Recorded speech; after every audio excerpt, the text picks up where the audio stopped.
Assalamualaikum warahmatullahi wabarakatuh.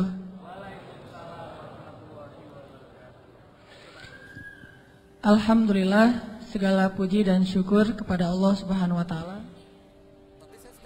Senang sekali bisa ketemu lagi dengan teman-teman semuanya, para pemuda-pemuda kesayangan Allah Subhanahu wa taala, insyaallah. Amin. Salawat dan salam semoga terlimpahkan kepada Nabi besar Muhammad sallallahu alaihi wasallam. Nih kisah Ibrahim yang luar biasa yang dulu sering kita baca. Ibrahim itu by the way orang mana? Orang mana Ibrahim teh? Orang Irak. Ibrahim aslinya dari Irak, dari Basrah. Mirip dengan Imam Hasan al-Basri, Basrah. Jadi Ibrahim itu orang Irak. Lalu berdakwah di Irak di usia 17 tahun tuh udah mulai kayak kita lah, anak ABG tapi udah hijrah. Hijrah pemikiran tapi bukan hijrah dari dosa kepada yang baik. Hijrah pemikiran. Dari awalnya mikirnya macam-macam, agak liar gitu. Wah ini Tuhan saya, yaitu matahari. Ini Tuhan saya, yaitu bulan. Ini Tuhan saya, yaitu bintang. Kan liar ya. Sampai akhirnya ini semuanya tenggelam. Tuhan saya adalah pencipta semua ini. Dan di usia segitu beliau ditaruh di dalam api dan yakin banget kepada Allah. Dia punya seorang ayah namanya Azar. Azar ini seniman nyeleneh. Kalau seniman doang masih mending kan? Ini udah seniman nyeleneh. Kalau seniman doang dia dengan artnya, dengan seninya itu hak dia. Tapi ketika dia nyeleneh, gimana? Dia membuat patung lalu menyuruh orang untuk menyembah patung buatannya. Dan dia juga tokoh agama yang ngajarin cara nyembah patung buatannya, ngajarin doa-doanya, sehingga orang menyembah patung buatan Azar. Lalu dia punya kedudukan di sisi rajanya, Namrud. Sehingga ketika anaknya berdakwah di sana, kedudukan Azar ini terancam. Akhirnya dia diusir. Ibrahim diusir dari Irak, disuruh pergi atau dibunuh. Akhirnya berangkatlah Ibrahim bersama 2 orang. Satu istrinya yang terkenal sangat cantik. Sampai para ulama mengatakan, belum pernah Allah menurunkan seorang wanita cantik di muka bumi secantik Sarah. Itu perempuan paling cantik yang pernah ada di muka bumi. Kalau yang paling sempurna, Asia, Maryam, Khadijah, Fatimah. Tapi kalau yang cantiknya kayak Nabi Yusuf, itu Sarah tuh. Kalau laki-laki ganteng, Yusuf. Kalau perempuan cantik itu Sarah. Simbol kecantikan perempuan di muka bumi. Bukan siapa yang di Mesir teh? Cleopatra. Cleopatra kalau di film-film mah agak-agak hitam ya. Kurang menurut saya mah.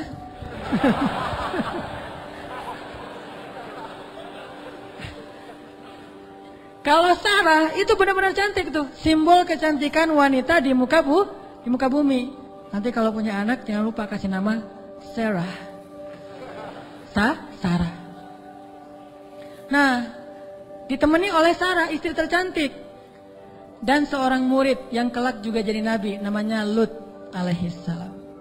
Lut masih muda, masih ABG, baru belajar kepada Ibrahim. Jalan nih bertiga dari Irak menuju ke Palestina. Di tengah jalan lewat Mesir, Raja Mesir jatuh cinta kepada Sarah, namanya juga cewek cantik. Untung nggak ada adegan ngiris tangan kayak Yusuf ya.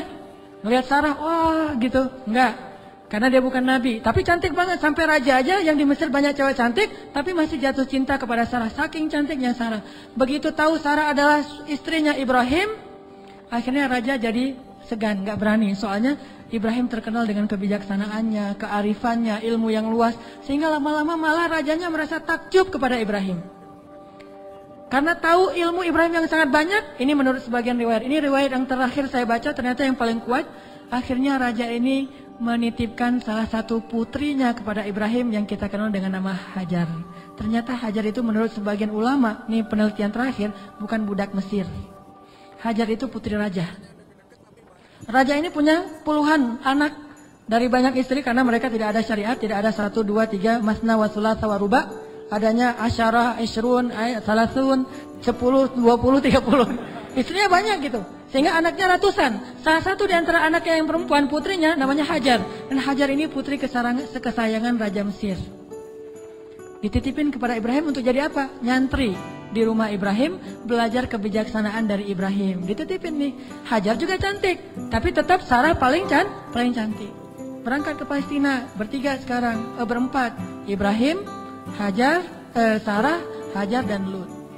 Sampai di Palestina sekian tahun, Ibrahim gak dikaruniai anak dari Sarah. Akhirnya Sarah karena merasa tidak tega kepada suaminya dan suaminya sangat menginginkan anak laki-laki untuk meneruskan dakwahnya, Sarah nawarin kepada Ibrahim, Kang Ibra, Kang Ibrahimovic kalau orang ini ya, kalau bola teh, Kang Ibra, apa neng? Ini Akang serius mau punya anak? Ya serius satu neng. Siapa juga yang gak mau punya anak? Ini mah kalau disundakan. Gimana kalau Akang nikah lagi? Tuh neng jangan canda tuh neng. Malu-malu gitu ya. Ini senangnya dicerita yang gini-gini nih. Padahal saya bukan mau ngomongin ini ya tentang la haula wala quwata illa billah, cuman agak-agak banyak gimmicknya. Jangan bercanda, udah gak usah ngomong yang gitu-gitu, gak lucu. Ini emang gak lucu kan, serius. Sambil menitikkan air mata, enggak. Terus maksudnya gimana? Gimana kalau dengan Hajar? Hajar udah belajar lama dengan Ibrahim dan udah ketahuan oleh Sarah Hajar ini perempuan yang soleha, yang baik, yang bijaksana, cocok insya Allah untuk Ibrahim dan dia lebih muda jauh. Akhirnya Nabi Ibrahim meminta petunjuk dari Allah. Kalau di kita mah sholat galau teh istikharah. Sholat galau dulu. Kalau dulu Nabi Ibrahim minta petunjuk Allah, akhirnya Allah menyetujui. Ya udah, Sarah udah dapat petunjuk dari Allah. Gimana jawaban Allah? Ya aku sih terserah kamu. Atau aku sih yes, nggak tahu kalau kamu gitu ya. Ya udah kalau Mas Anang yes, saya juga yes gitu. Akhirnya yes, nikah nih sama Hajar. Udah nikah sama Hajar, langsung Hajar mengandung anak Ismail. Maka kami berikan kepada dia Ismail, anak yang ghulaman halima, anak ghulamun halim, anak yang sangat lemah lembut dan cerdas dan perasaannya peka gitu. Itulah Ismail. Sangat sabar. Punya Ismail kecil, namanya calon nabi kan ganteng. Nih by the way lagi ya, gak ada nabi yang jelek. Semua nabi itu keren. Maka insya Allah dai-dai juga para pewaris nabi harus keren. Ini maksudnya apa sih? Nabi itu semuanya keren gitu ya. Jadi jangan pernah ngebayangin ada nabi yang biasa-biasa aja, tua, jelek. Semua nabi itu keren-keren karena dia dutanya langit. Kita duta produk aja cari artis yang paling keren kan? Apalagi Allah nyari dutanya langit. Keren. Ismail kecil tuh udah luar biasa. Aura kenabiannya tuh udah kelihatan. Sehingga akhirnya membuat Sarah, ini mungkin ada benarnya juga kata orang dulu. Kalau pengen punya anak, maka suaminya suruh nikah lagi, punya anak, nanti kepancing. Yang pertama akan punya anak. Ternyata Sarah akhirnya hamil juga kan? Nah Ismail kecil. Ibrahim senang banget punya anak laki-laki, digendong-gendong kayak Nabi Muhammad aja, naik ke atas punggungnya, dibawa kemana-mana, dibangga-banggakan kepada orang, ini anak saya laki-laki, Ismail anaknya Hajar segala macam, dan banyak tetangga memuji-muji Hajar. Nah ini nih, masalahnya bukan di suami istri tapi di tetangga yang bikin istrinya cemburu.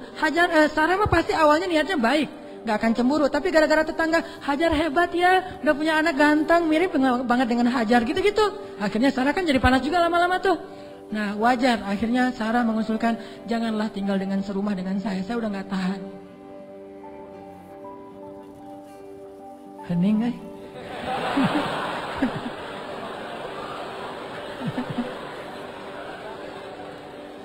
deg-degan dengan kayak gini, kayak film horor. Kata Sarah, wahai, lupa, bukan wahai, Kang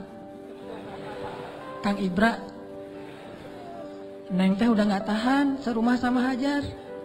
Kenapa tuh Neng? Ya semua tetangga muji-muji Hajar. Aduh Neng teh apa tuh lah? Oh ya udah, minta lagi petunjuk Allah. Akhirnya Allah kasih perintah. Perintahnya apa? Pindah rumah. Tapi nggak tanggung-tanggung. Pindah kota, pindah negara. Dari Palestina ke Saudi Arabia. Dulu namanya Bakkah. Wahai Ibrahim, bawa Hajar dan anakmu ke sebuah lembah Bakkah. By the way, perjalanan dari Palestina ke Mekah butuh waktu 2 jam naik pesawat. 2 jam naik pesawat itu kurang lebih dari Jakarta ke Medan. atau Jakarta Surabaya. Tapi Ibrahim tidak naik pesawat, tidak naik buruk, tidak naik onta, nggak naik kuda, jalan kaki. Apakah Hajar protes? Kemana Kang Ibra? Pokoknya ikut aja lah, gitu. Oh iya ya, udah ikut aja. Nggak pernah nanya kemana, ini saya aja tadi nanya. Nggak pernah nanya kemana ya Ibrahim, nggak. Kata Ibrahim, ya Hajar, dapat perintah dari Allah kita ke lembah Bakkah, ikut. Ya sami'na wa ata'na.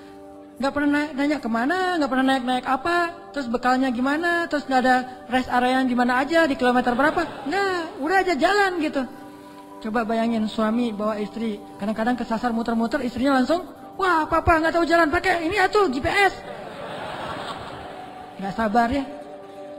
Atau suami ngajak jalan kemana gitu, udah mama turun di mall ini aja, nanti dijemput lagi gitu kan, minta dijemput di mall. Kalau Hajar, nggak. Mau naik apa, kemana, sami'na wa ata'na kepada suami. Ini supaya Allah percaya sama Ibrahim dan Hajar. Jalan, kira-kira dari dari Jakarta ke Surabaya jalan kaki berapa lama? Atau naik skateboard aja deh. Jalan kaki berapa lama? Tebak aja deh, 1 bulan ya. Perjalanan 1 bulan. Gak ada rest area sama sekali. Makanannya apa yang dibawa sebagai bekal? Roti keras yang kalau dimakan itu harus direndam dulu dengan air. Saking kerasnya roti supaya awet gitu. Jadi kalau udah sampai di oasis kecil, Nabi Ibrahim turun duduk bersama istrinya, bersama bayinya, rendam roti dulu sambil ngobrol-ngobrol. Wah, padang pasir. Ya iyalah, apalagi gitu. Direndam nih roti sampai akhirnya rotinya udah agak lembut, makan. Hajar ngasih ke anaknya. Udah gitu jalan lagi, sebulan bayangin. Gak pernah nanya, kemana sih Ibrahim? Ini nyasar kemana sih kita? Gak bawa peta gitu? Enggak sama sekali, jalan aja. Sami'na wa ata'na. Begitu sampai di sebuah lembah. Yang kata Allah, biwadin ghairi di zar'in inda baitikal muharram. Di sebuah lembah yang tidak ada pohon apapun. Pohon yang di tempat lain di padang pasir aja tumbuh, ini gak tumbuh sama sekali, saking tandusnya. Udah sampai di lembah itu. Kemudian Ibrahim mengatakan, disinilah tempat kita. Ini rumah kedua kita. Hajar nggak pernah banding-bandingin. Rumah Sarah enak tuh di Palestina. Kok saya ditaruh di sini? Enggak. Udah, oh iya, tinggal di sini sama Ismail. Dan nggak ngomong-ngomong juga, ini gara-gara Hajar, gara-gara Sarah nih. Nggak nyalahin Sarah, nggak nyalahin Ibrahim. Sami'na wa ata'na. Buktikan itu, biar Allah percaya sama kita. Kalau Allah percaya, Allah nggak akan ngecewain kita. Sami'na wa ata'na. Ya Ibrahim, ya. Tinggal di situ aja. Baru 3 hari tinggal di situ, akhirnya Ibrahim mengatakan di satu pagi, ya Hajar, aku harus kembali ke Palestina. Baru di situ Hajar tanya, setelah sebulan gak nanya apapun, taat aja. Baru ketika mau ditinggal di lembah yang gak ada air sama sekali, cuma ada air di dalam tempat dari kulit yang mereka punya, dan itu hanya bertahan 1 hari lagi. Tiba-tiba Ibrahim bilang mau pergi ke Palestina lagi, baru di situ Hajar bertanya dengan lembut sekali. Ya Ibrahim, kenapa kamu meninggalkan kami di sini? Nanyanya gitu. Mendengar pertanyaan ini Ibrahim gak tega dan langsung pergi. Gak menjawab, gak ngelihat, pergi aja. Melihat suaminya pergi, anaknya lagi digendong. Ibrahim Hajar gak pernah mengatakan, kamu tega sama saya? Kalau kamu tega sama saya minimal jangan tega dong sama bayi saya. Sinetron banget ya. Ini sama bayi saya nih, bayi kita Ibrahim. Ini hasil cinta kita berdua gitu kan. Enggak sama sekali, enggak baper lah. Iman tuh mengalahkan baper. Ya Ibrahim, kenapa engkau tinggalkan kami di sini? Cuma sesingkat itu pertanyaannya, lembut lagi tuh. Dan enggak marah-marah. Pokoknya kalau kamu pergi, jangan balik lagi. Enggak gitu. Ibrahim enggak tega. Akhirnya Ibrahim jalan aja. Begitu agak jauh Ibrahim jalan, baru Sarah nanya dengan pertanyaan yang benar. Allahu amaraka bihadza? Apakah Allah yang menyuruhmu begini? Allah, jadi kalau A-nya panjang itu artinya apakah Allah? Kalau Allahnya pendek berarti Allah aja. Jadi kalau kita azan jangan Allahu Akbar, Allahu Akbar. Apakah Allah Maha Besar? Itu salah ya. Makanya A-nya jangan kepanjangan, kecuali bertanya. Allah, A itu apakah? Makanya Hajar bilang Allahu amaraka bihadza? Apakah Allah yang menyuruhmu begini ya Ibrahim? Baru Ibrahim berhenti dan mengatakan ya. Ini setelahnya kalimatnya powerful banget. Apa kata Hajar? Idzan la yudayyi'anallah. Kalau gitu pergilah wahai suamiku, Allah gak akan mengecewakan kami. Coba. Baru Allah percaya sama Hajar. Kalau gitu pergilah suamiku, Allah gak akan mengecewakan kami. Jadi kita, Mah, Papa pergi dulu ya. Papa baru datang pergi lagi. Gak usah dijawab. Langsung aja nyalain kendaraan. Nanti istri akan nanya, Pak, Allah yang nyuruh Papa pergi gitu. Baru dijawab. Kalau dia nggak nanya gitu berarti pertanyaannya salah, jadi jangan dijawab. Udah jangan nyalain kendaraan deh, pakai helm. Gereng. Ujung-ujungnya baru nanti dia SMS, Pak, kemana Pak? Allah yang nyuruh Papa pergi ya. Baru kita bilang, benar Mah, Allah yang nyuruh. Yaitu untuk ta'lim, kan Allah yang nyuruh kan? Ta'lim. Oh kalau gitu pergilah Pak. Selama-lamanya.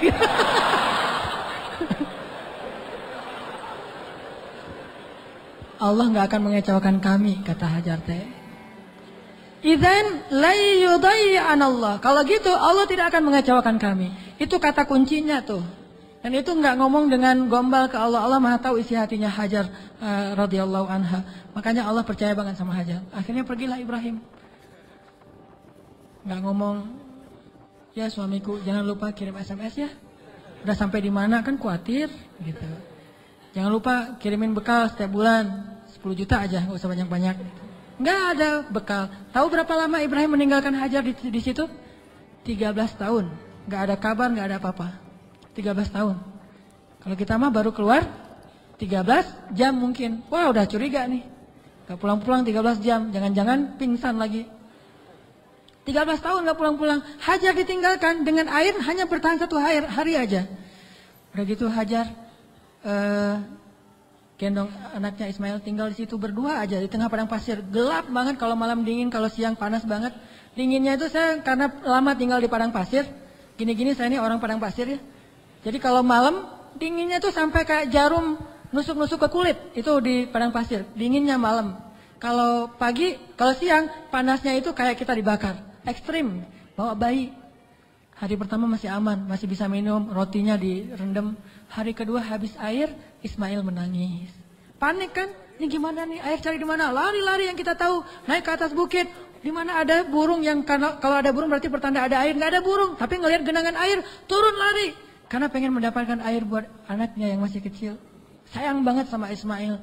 Pas turun lari ternyata nggak ada apa-apa. Naik lagi ke bukit berikutnya yang namanya Marwah. Turun mondar-mandir. Kenapa sampai 7 kali di tempat yang sama? Saking paniknya. Ismail terus dari kejauhan terdengar suaranya menangis. Pas Hajar sampai di bukit Marwah, suara tangisan itu hilang. Mulailah Hajar was-was dan khawatir. Jangan-jangan Ismail sudah meninggal karena kehausan. Akhirnya Hajar berlari ke arah Ismail. Ketika dia mendekat, dia melihat seorang laki-laki bertubuh yang gagah gitu. Dia pakai baju jubah berwarna putih, dia pakai sorban berwarna putih, seperti saya pulang dari masjid. Malaikat, kalau ini malaikat beneran. Kalau tadi kata anak kecil, oh malaikat lewat gitu. Kalau ini malaikat beneran. Dan dia memberi minuman kepada Ismail. Dialah Jibril alaihissalam. Tapi Hajar kan nggak tahu itu Jibril. Dikirain orang yang mau perdagangan manusia atau apa gitu.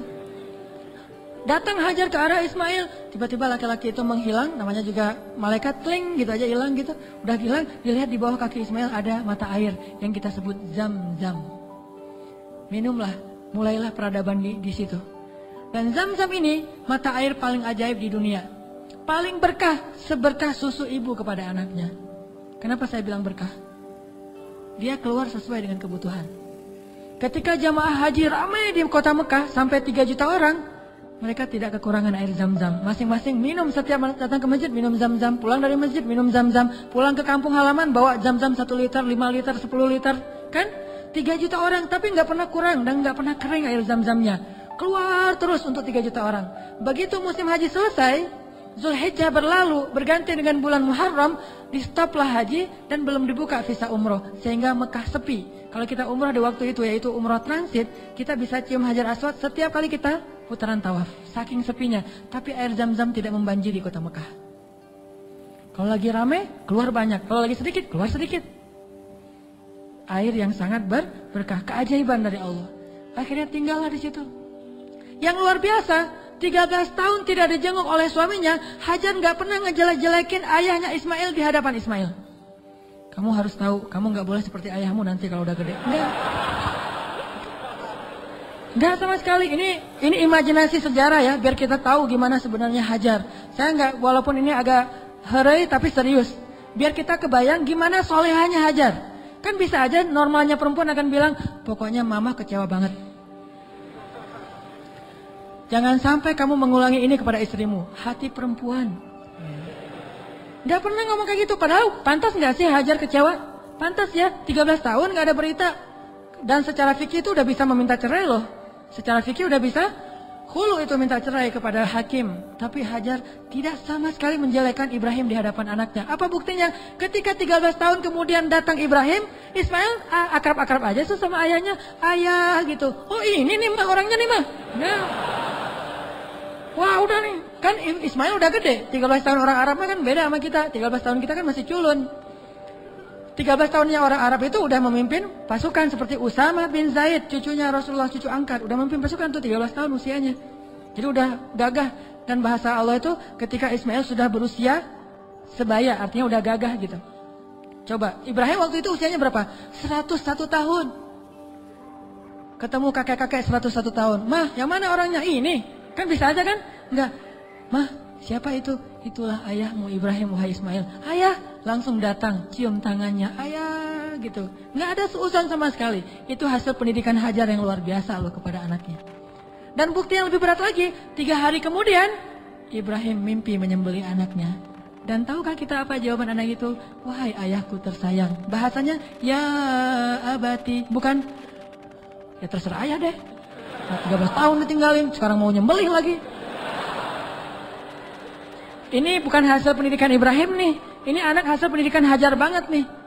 Bukan Ibrahim yang mendidik dia, tetapi Hajar. Ibrahim mendoakan dia. Pelajarannya apa? Pendidikan anak yang paling berpengaruh itu dari ibu. Tapi doa adalah dari ayah. Rabbi habli minas sholihin.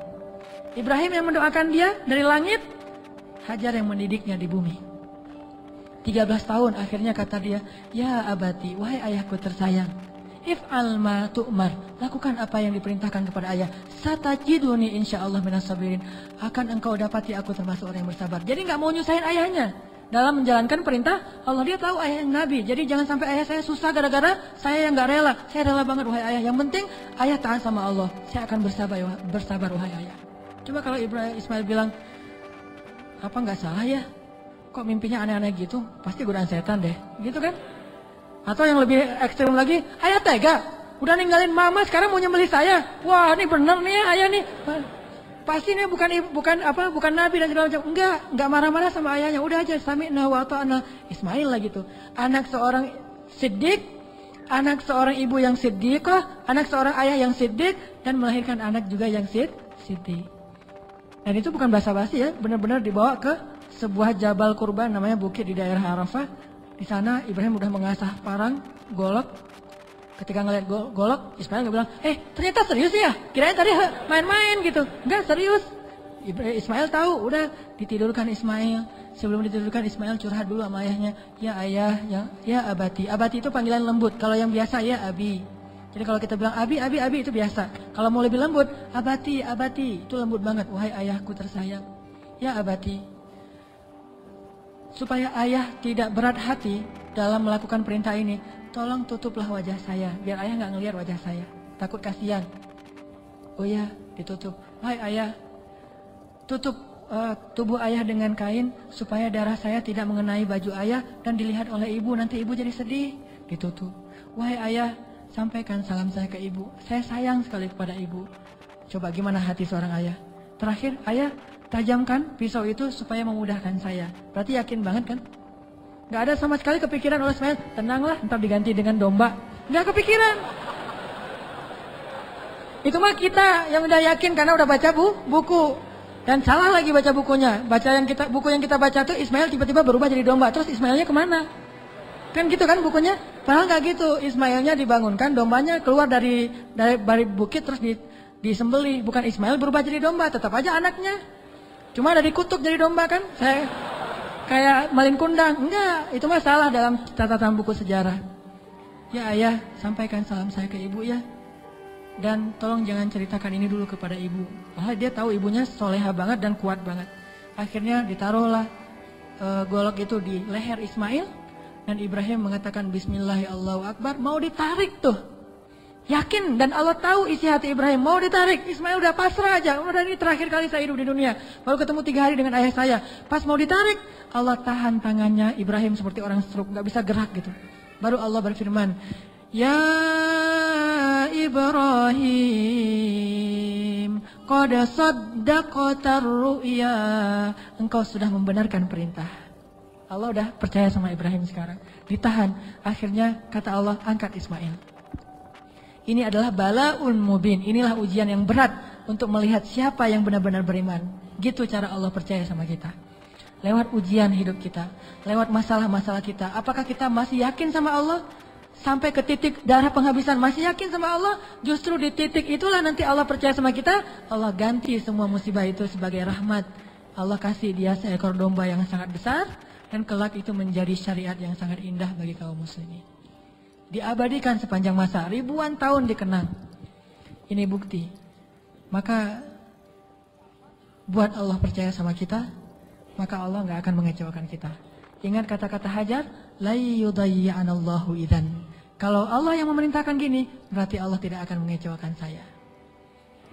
Cukuplah Allah yang menyuruh kita, yakin Allah gak akan ngecewain kita. Udah setelah itu, hasbunallah, la haula wala quwata illa billah, tawakkaltu 'alallah, aslamtu ilallah, dan seterusnya. Insyaallah kita akan melihat keajaiban. Alhamdulillahirabbil alamin. Teman-teman yang dirahmati Allah, setelah kajian ini, oleh-oleh yang kita bisa bawa pulang, selalulah mengandalkan Allah dan bersabarlah dengan ujian. Buat Allah percaya kepada kita, kemudian tunggulah keajaiban terjadi dalam kehidupan kita. Mudah-mudahan ilmu yang malam ini kita dapatkan benar-benar mengubah kehidupan kita menjadi lebih baik, memperbaiki keimanan kita, memperbaiki akhlak kita. Thanks for watching this video. Please hit like this video and don't forget to subscribe my channel.